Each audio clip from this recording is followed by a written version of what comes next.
سلطان. نحن على العوذ من الشيطان الرجيم. بسم الله الرحمن الرحيم. الحمد لله والشكر لله ولا إله إلا الله والله أكبر ولا حول ولا قوة إلا بالله العلي العظيم. بسم الله الرحمن الرحيم. أطيعوا الله أطيعوا الرسول وأولي الأمر منكم.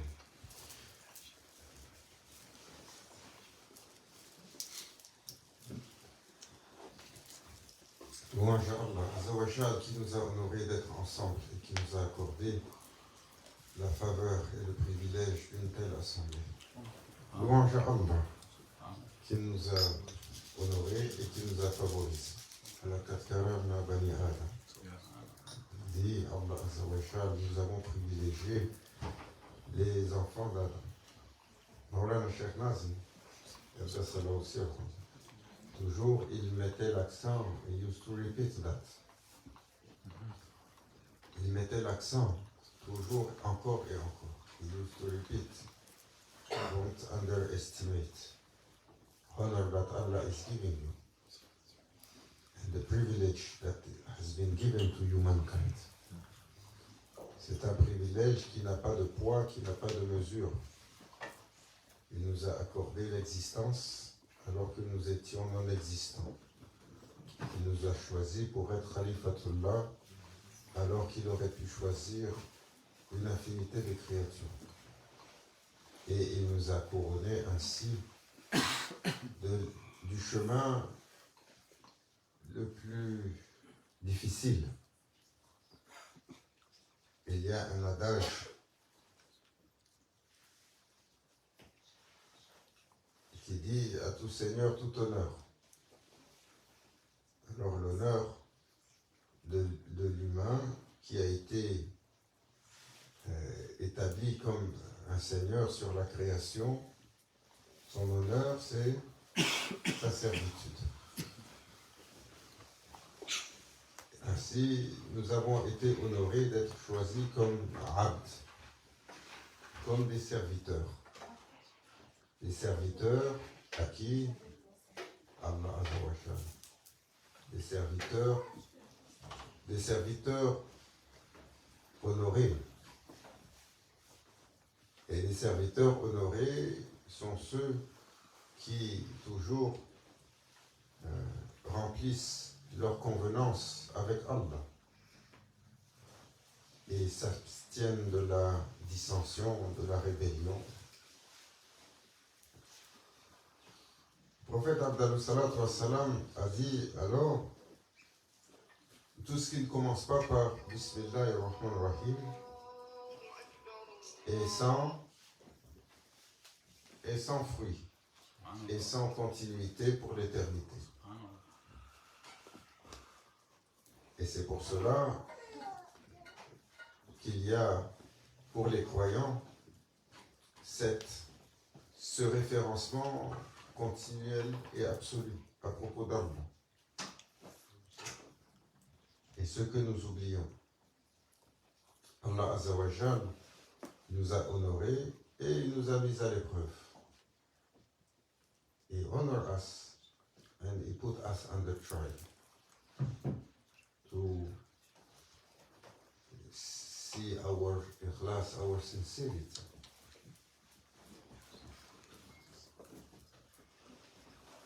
Il a dit, Allah Azzawajal à son serviteur, n'espère pas que tu vas prétendre à être le serviteur honoré et tu ne seras pas mis à l'épreuve. Si tu prétends vouloir Allah et sa proximité, alors nous allons vérifier la véracité de ta sincérité et nous allons te mettre à l'épreuve. Allah Azzawajal is trying humankind to see his ikhlas, his sincerity.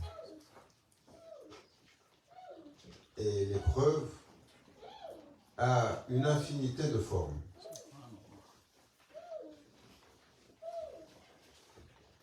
Lorsque dans ton œuvre, tu parles de toi, au lieu de parler de ton Seigneur, c'est une épreuve ratée. And we all do that. I did. king, this I worked like that, I did like that, I accomplished like that. Allah's favor. There is not an action that you can do if it is not his favor. Il n'y a pas une action qui ne soit pas de sa faveur. Il n'y a pas une pensée, une intelligence qui n'est pas à sa faveur. Même notre intention, même notre lecture ou notre vision ou notre désir de faire des choses procède d'une de ses faveurs. S'il voulait, il peut nous faire comme la pierre. Elle est assise là, elle ne bouge pas. On peut être un humain comme la pierre. Combien d'humains vous avez vu? Si le corps il n'est pas figé comme la pierre, c'est l'esprit qui est figé comme la pierre. Alors chaque effort que nous faisons, une faveur d'Allah. Si nous faisons le khayr, alhamdulillah, ya Rabbi, shukran lillah, oh mon Seigneur, merci pour cette faveur de faire une bonne chose. Par ton support, par ton action. And Allah Azza wa Jal made many trials for human. If you speak about him, instead of speaking about Allah, he is failing. He is going to be tried by, nous allons être mis à l'épreuve par nos familles. Nous allons être mis à l'épreuve par nos amis. Nous allons être mis à l'épreuve par ce que nous aimons. C'est plus dur. Ce que nous aimons. Those you love with your heart, Allah is going to put you under test with them. To see how you are sincere. How you are sincere. Combien de prophètes ont vu leur bien-aimé partir? Combien de prophètes ont vu leur bien-aimé les trahir? Combien de prophètes ont vu leur bien-aimé leur tourner le dos? Et nous pensons parce qu'ils sont des prophètes, ils n'ont pas de ressentiment. Non, leur ressentiment est 1000 fois ce que nous sentons. Parce que leur cœur est pur, aimant, compassionné, bienveillant. Allah Azza wa Jal, la nufarriqu bayna ahadin min rusul. Il dit, je n'ai pas fait de différence entre eux. Je les ai honorés, mes messagers. Et il dit, à propos du prophète sallallahu alayhi wa sallam, laqad ja'akum rasulun min anfusikum, azizun alayhi ma anittum, harisun alaykum bil mu'minina. Il décrit, il est devenu un prophète parmi vous sur lequel pèse difficilement votre condition. It's very heavy on him, your condition, because his heart is full of compassion. So they were tried with their families, they were tried with their beloved one, and they love and care to their beloved one is more than ours. Because Allah perfected their heart with purity of love. Our hearts are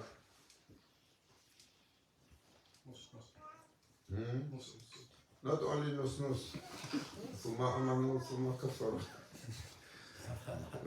one side is beating up on belief, one side is beating up on kufur, one side is beating up on belief, one side is beating up on shirk. Don't say no. This is our state. Say tawbah, ya Rabbi. You are not better than prophets. You are not better than messenger. On n'est pas mieux qu'eux. What he said, Sayyidina Yunus alayhi salam, La ilaha illa anta subhanaka inni kuntu min al-zalimin. And Sayyidina Yunus alayhi salam is not a small Nabi. He is a great one. A great one. He is a chosen one. C'est un grand prophète qui a été honoré, qui a été élevé. Allah Azza wa Jal lui a accordé tellement de privilèges. Et il dit, oui, je suis parmi les gens de l'oppression. J'étais parmi ceux-là. Et nous sommes meilleurs, non? Alors, il faut toujours que le serviteur se rappelle comment il oriente sa vie à propos de son Seigneur.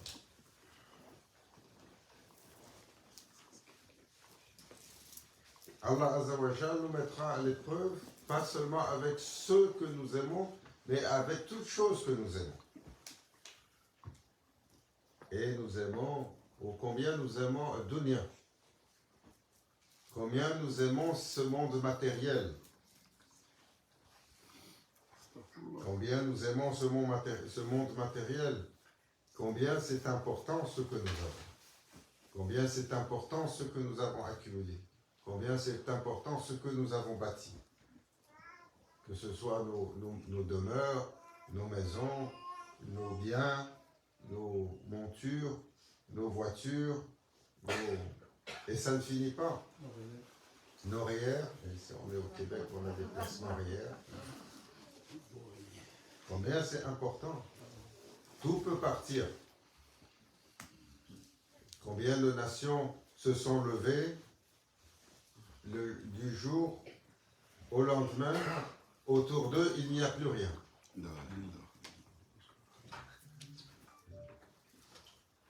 Autour d'eux, il n'y a plus rien.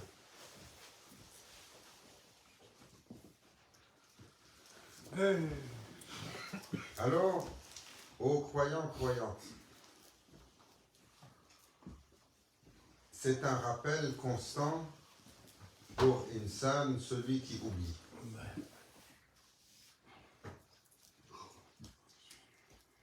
De se rappeler constamment que tout est à propos d'Allah. Et chaque instant est toujours scruté, est toujours sous une loupe, est toujours sous un regard, comment il est mon serviteur. Est-ce il m'a oublié ou il se rappelle de moi? Est-ce que son travail fait qu'il m'oublie alors que je lui ai accordé le bienfait de la subsistance, je lui ai accordé le bienfait de l'existence, je lui ai accordé le bienfait de l'intelligence, je lui ai accordé la force qu'il a pour travailler, je lui ai accordé la chance qu'il a sur son travail. Est-ce qu'il se souvient de moi? Ou est-ce qu'il passe du matin jusqu'au soir à courir comme... Hein? Comme le hamster. Comme le hamster, il court toute la journée. Comme le hamster. Est-ce qu'il is remembering me, my servant? When he's working, everything I gave him. Or he's busy with his work.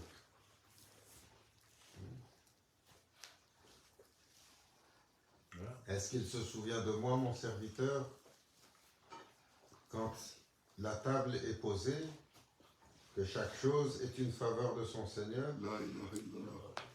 Ou est-ce il est où l'agneau? Where is the lamb?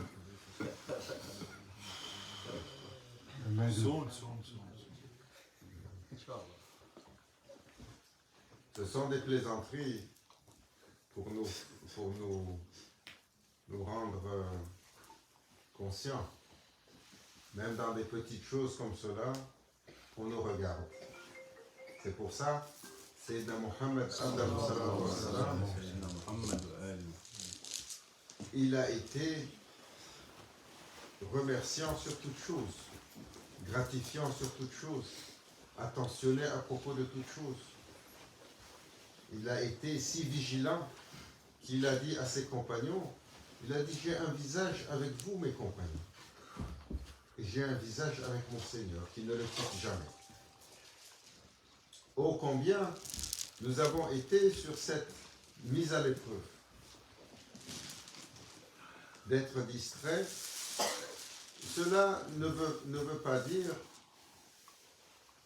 que nous devons nous enfermer dans une grotte. Non. Les prophètes ont été enfermés dans des grottes pour un exercice spirituel d'une certaine durée de temps. Et après, ils ont vécu une vie de messager ou de prophète, une vie d'homme, une vie de citoyen, une vie de père, une vie d'enfant, une vie d'époux. Ils ont rempli leur humanité. Alors le shaitan, toujours, il vient avec cette réflexion au serviteur. Il dit, toi tu n'es pas parfait. Tu fais ce que tu peux. Tu fais ce que tu peux et satisfais-toi de ce qu'il y a. C'est Omar. Alors là, il a dit, si tu n'es pas meilleur chaque jour par rapport au jour précédent, tu es mieux d'être enterré sous terre. Parce que ce chemin est un chemin de progression, pas un chemin comme nous faisons un pas en avant, 2 pas en arrière, 2 pas en avant, 10 en arrière.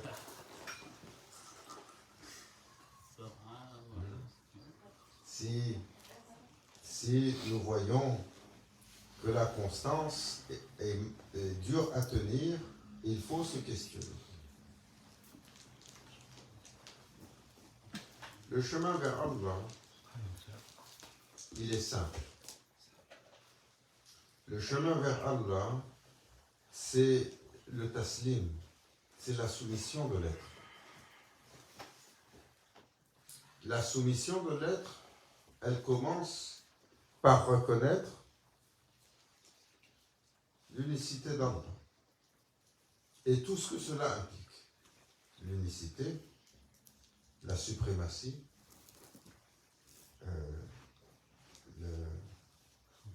l'exceptionnalité, et de s'y soumettre. Et non se soumettre à Allah, faire le taslim, c'est toujours se questionner qu'est-ce qui est sur le plaisir d'Allah.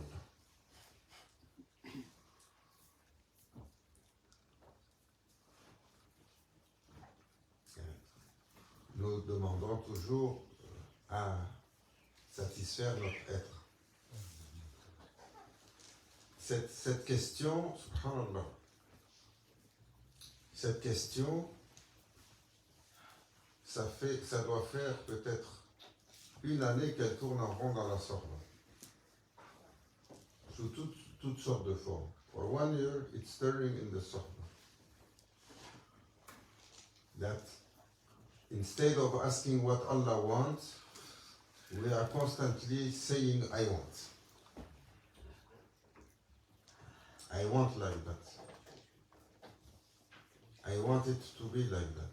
I want this, I want that. It's not I want. It's all the scenarios. Quand ton patron il vient, il y a ce que tu veux. Quand ton épouse elle vient, il y a ce que tu veux. Quand ton enfant il vient, il y a ce que tu veux. Quand ton voisin il vient, il y a ce que tu veux. Et jamais nous demandons, Ya Rabbi, qu'est-ce que tu veux? Et dès qu'on veut définir notre volonté et on oublie de se questionner à propos du bien-être d'Allah, il y a une friction. Il y a une résistance. Il y a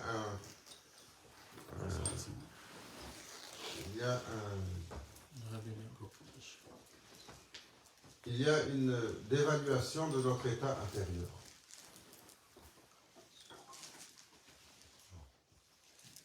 Et Maulana Cheikh Nazim, il disait, subhanallah, il dit, subhanallah, tu regardes l'humanité, tous les gens sont tristes et anxieux. Et que tu frottes un peu sur la surface, tu trouves qu'il n'y a plus de plaisir. Les gens n'ont plus le bien-être et la joie. Toute l'humanité est comme ça aujourd'hui. Il a dit, il y a une dépression qui se propage sur la terre comme vous voyez, quand le manteau de la nuit tombe, ou quand le soleil se lève et ses rayons avancent, surtout si tu es loin et que tu arrives à voir la progression de la ligne de jour, comment elle s'étend. Il a dit la même chose. Il a dit le souffle de la dépression et de l'anxiété couvre la terre par des vagues jour après jour. Il a dit Allah, il n'a pas créé l'humain pour être triste.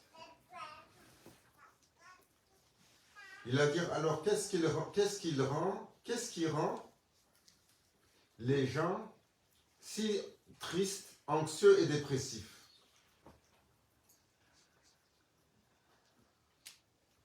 Il a dit c'est une chose.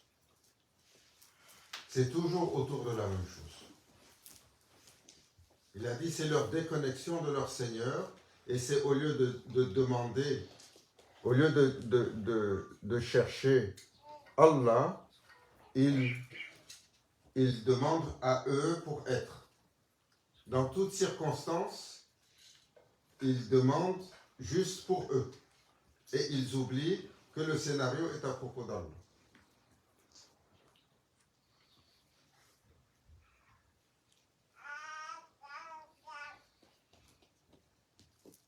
Et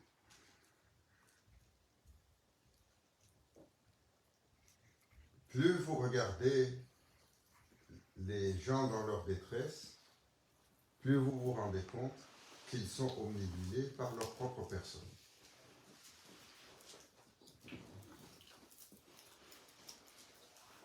Et Allah Azza wa Jal nous a envoyé tellement d'exemples. So many examples he sent to tell us. Don't be busy with yourself. Is that what Maulana Sheikh was saying?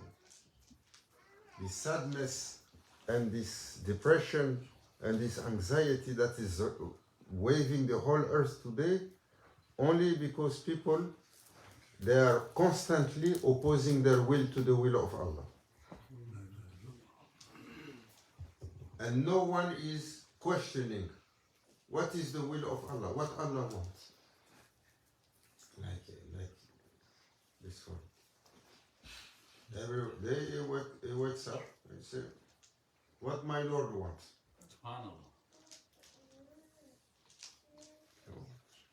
This is the good way. Not to say I want. So when a scenario comes to you, whatever is the scenario, good one or bad one, knows that that scenario is written by your Lord.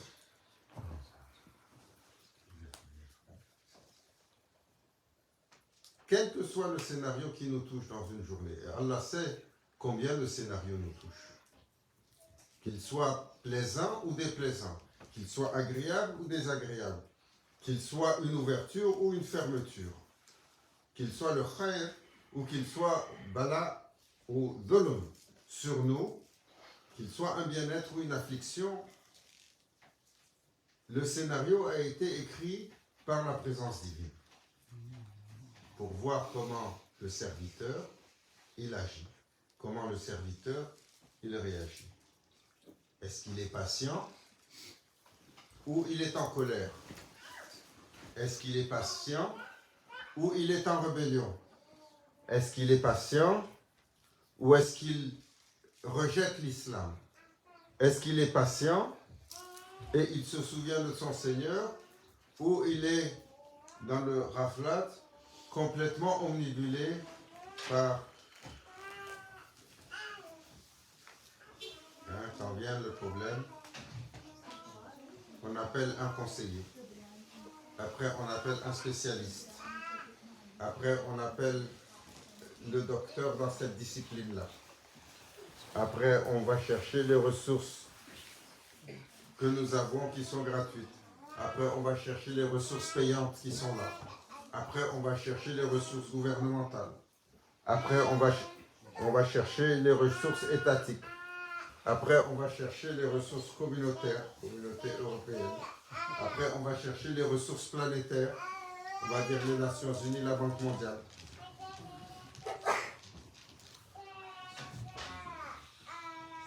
Al-Nasr min Allah. La victoire, elle vient d'Allah. Al-Fath min Allah. L'ouverture, elle vient d'Allah. Quand vient la difficulté, parfait min Allah. Allah Azza wa Jal, il dit, courez pour vous accrocher à la corde de votre Seigneur. Cela ne veut pas dire qu'il ne faut pas aller voir le docteur. On s'entend là-dessus. Cela ne veut pas dire qu'il ne faut pas mettre l'effort pour essayer de trouver une solution. Mais tout est sur l'attention que nous portons à la chose, la patience que nous avons avec la chose et la sagesse sur laquelle nous approchons les événements. Et il y a une différence entre celui qui croit en son Seigneur et celui qui prétend croire en son Seigneur.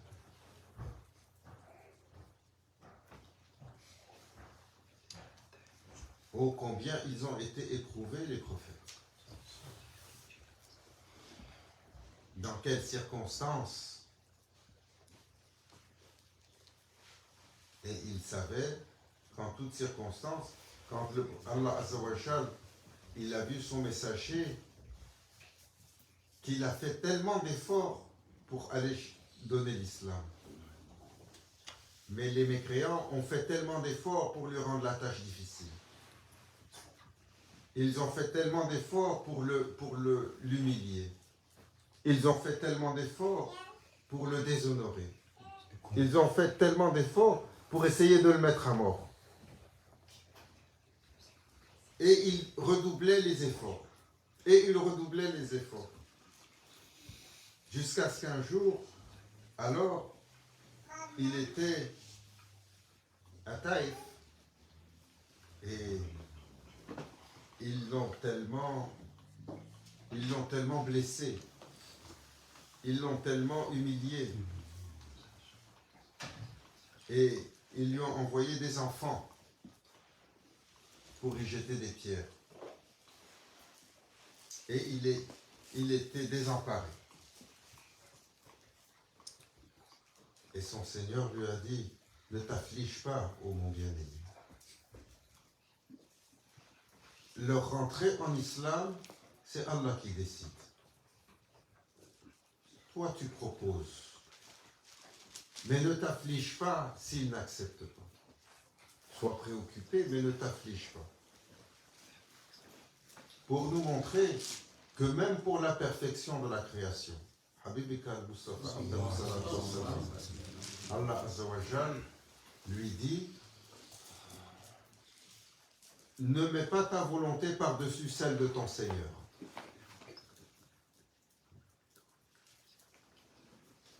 Apaise-toi. C'est Allah qui a choisi comme ça. Même si ce n'est pas une affliction qui te touche, mais que tu vois que le bien-être, c'est pour eux qu'il est perdu. C'est Allah qui choisit. Oh, combien difficile de mettre Allah en avant de toute chose. Oh, combien difficile.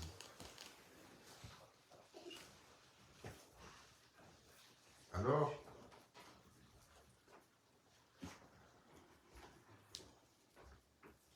l'humain, alhamdoulilah, les faveurs d'Allah, il nous a accordé une assemblée pour se rappeler.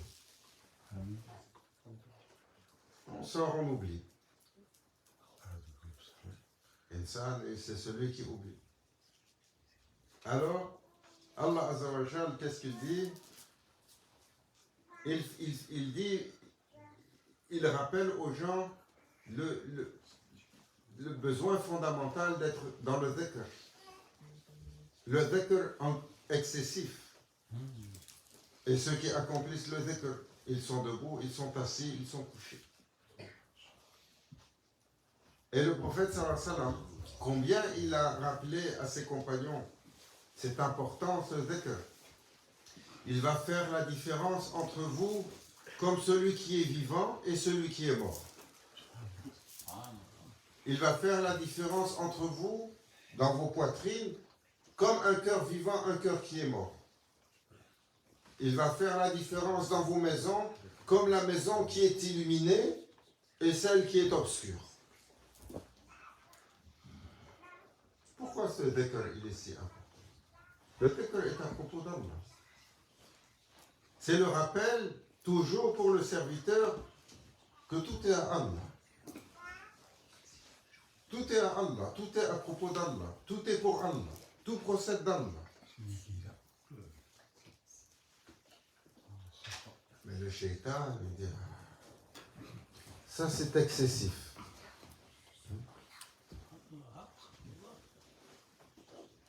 Comme ils ont le j'ai entendu ici, la communauté juive, des fois ils plaisantent. Ils font des blagues entre eux. Ils disent, le business c'est le business. Sayyidina Moussa, c'est Sayyidina Moussa. Il y a les affaires de ce monde, il faut les gérer avec la dynamique de ce monde. Il y a les affaires de la akhira, ça c'est autre chose. Donc il y a une dynamique où tu es dans le 9 à 5 avec la loi de la jungle. Et après tu retournes à ton Seigneur quand vient le temps de l'intimité et que tu dis, tu refermes une petite portion, tu dis je vais m'asseoir avec mon Seigneur.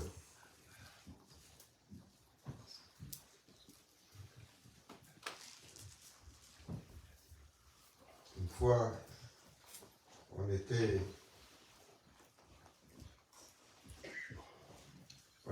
à un événement organisé par les médias, ici, comme ils aiment faire ça. Un gros événement médiatisé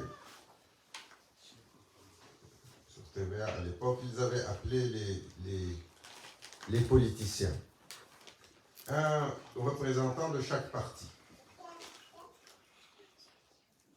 Ils avaient appelé les religieux, un représentant de chaque grande religion. Et ils avaient appelé les philosophes ou les penseurs. Si je vous donne les noms, vous allez avoir le mal de tête. Et ils ont mis tout ça en même temps pour faire Une bataille. Une soupe. Une soupe. Voilà. un mélange comme ça. Une bouillasse.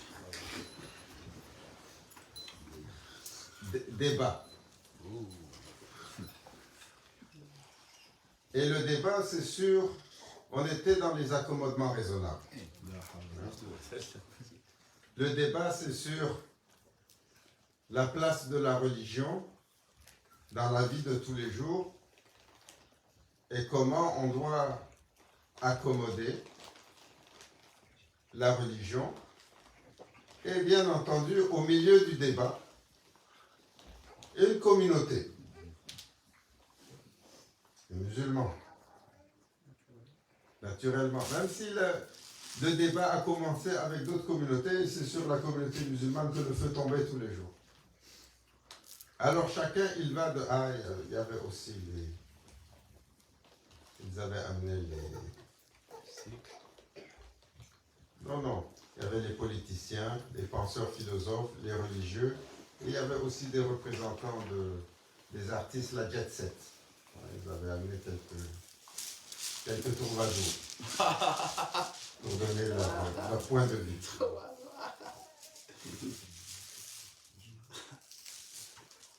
Alors chacun, et on est dans un territoire, il y a ici qui était cerné par l'Église, et il y avait le grand, le cardinal de Montréal. Il est parti maintenant, le cardinal Turcotte. Alors tout le monde débat. Ça devrait être comme ci, ça devrait être comme ça. Après, ils ont demandé à celui-ci, qu'est-ce que vous en pensez? Parce que moi, je n'étais pas dans le débat, ils m'ont mis dans les gradins. Je devais être dans le débat, mais 48 heures avant, ils ont dit, on va te changer avec quelqu'un d'autre. J'ai dit, il n'y a pas de problème. Je suis allé dans les gradins. Après, ils sont venus me voir et dit, qu'est-ce que vous en pensez? Je leur ai dit, je vais vous poser une question. Il dit, c'est Isa alayhi salam. Jésus, que la paix soit sur lui. Parce que tout le monde se réfère à lui ici. Il faisait son travail de 9 à 5. Et quand il rentrait chez lui, là, il devenait croyant. C'est ça que vous voulez nous enseigner? Alors là, le cardinal, il s'est arrêté, il a écarquillé les yeux, il a dit, on ne nous a jamais présenté ça de cette façon. Il dit, pour vous, la religion, c'est la sphère privée. Donc Allah, maintenant, c'est la sphère privée. Ok. C'est dans le cœur, on s'entend. Mais tout est à propos d'Allah. Toute la vie du serviteur est à propos d'Allah. Pourquoi vous voulez mettre ça sur une sphère privée qui fait qu'on ne veut plus entendre parler d'Allah autrement? Et qu'est-ce qui arrive après? Ce que vous voyez, subhanallah, regardez. Le prophète sallallahu alayhi wa sallam, il a dit, ma nation va suivre les nations avant. Là où elles sont passées, ma nation va passer. Même si elle rentre dans un trou de lézard, elle va rentrer aussi, ma nation, dans un trou de lézard. Alors, Maulana Cheikh Nazim, à l'époque,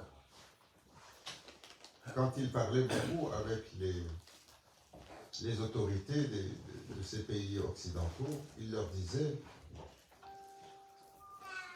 pourquoi vous avez enlevé la religion pour la remplacer par quoi? Il a dit, pourtant vous êtes des croyants, mais vous ne parlez pas d'Allah aux enfants. Vous avez créé un système éducatif complet qui non seulement ne parle pas d'Allah, mais il essaye de tout faire pour dénier l'existence d'un créateur. Pourquoi vous avez enlevé tout fait religieux de la vie de tous les jours et vous en avez fait un événement de la sphère privée? Il a dit en finalité, quand est-ce que vous ressortez la religion? Juste pour les naissances, pour les baptêmes et pour la mort. Et tout le reste de la vie, maintenant, votre dîne n'est devenu qu'un outil occasionnel pour des événements qui dépassent un peu votre enjeu. Alors regardez la communauté musulmane aujourd'hui.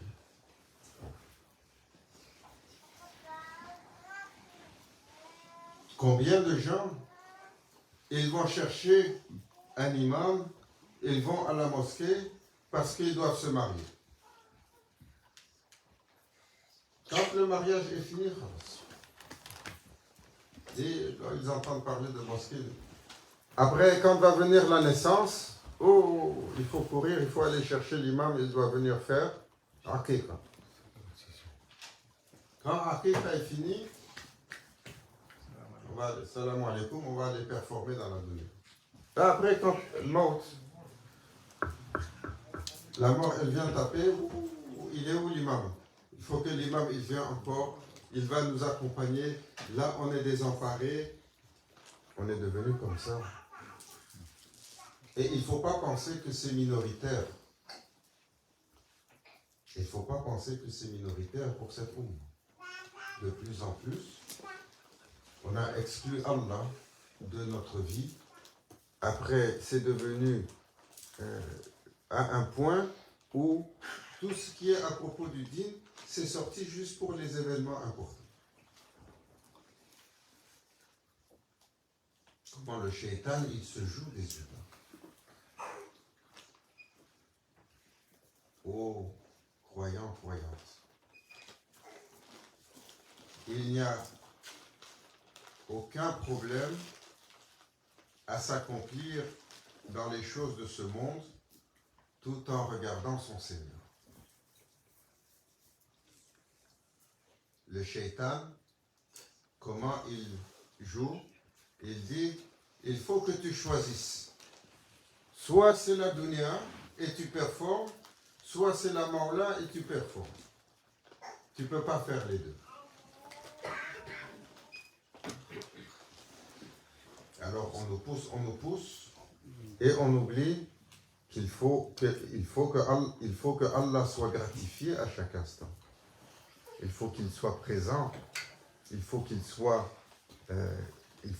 dans notre conscience constamment, pour chaque moment, pour chaque faveur, pour chaque épreuve, pour chaque scénario.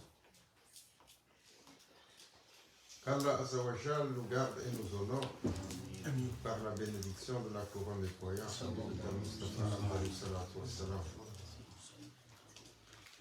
Il nous honore de par la bénédiction de ce mois et son honneur, et qu'il nous permette bientôt de rentrer dans le sanctuaire de Ramadan.